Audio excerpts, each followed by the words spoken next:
And a pretty big deal last night. Washington voters have made the state among the first in the nation to legalize recreational use of marijuana. And that vote is now setting up a showdown with the federal government, who says they will back the drug's prohibition. 55% of Washington voters want to decriminalize marijuana compared to 45% who were against it. KOIN Local 6 reporter Carla Castano joined us live in Vancouver tonight with more on this. Carla?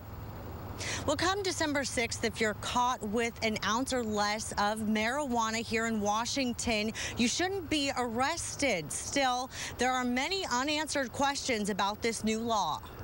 Your phones have been ringing off the hook since... Nonstop, and all the way, well, since it's legal, please bring us cannabis. I can't do that. And even after December 6th, I don't think I'm going to be allowed to either. It's over a year to be able to get the state licensing to even start providing cannabis. The directors of Medi Brothers Collective Medical Marijuana Dispensary in Clark County can't believe how high the demand is for recreational marijuana. Anytime you can do stuff in your own home and not get in trouble for it, I think it's a good thing. And if you're responsible and can handle that, then you should be able to do it. But pot is still illegal under U.S. law, so the question remains whether the feds will allow state law into play. Meanwhile, the U.S. Attorney's Office gave us this statement. The Department of Justice's enforcement of the Controlled Substances Act remains unchanged.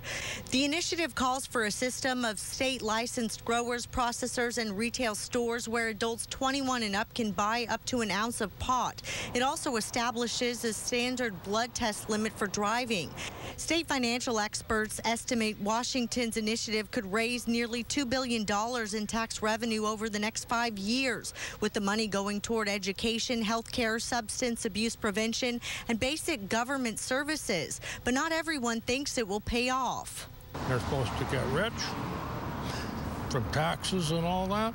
Yeah, they'll get a few taxes, but the medical bills are going to cost more. The psychiatric stuff is going to cost more. Okay, so here's the deal. As far as smoking pot in public, well, that is still illegal in Washington state, and growing it at home, as far as for recreational use, well, that is still illegal in Washington state as well. Reporting for you live in Vancouver, Carla Castano, KOIN Local 6.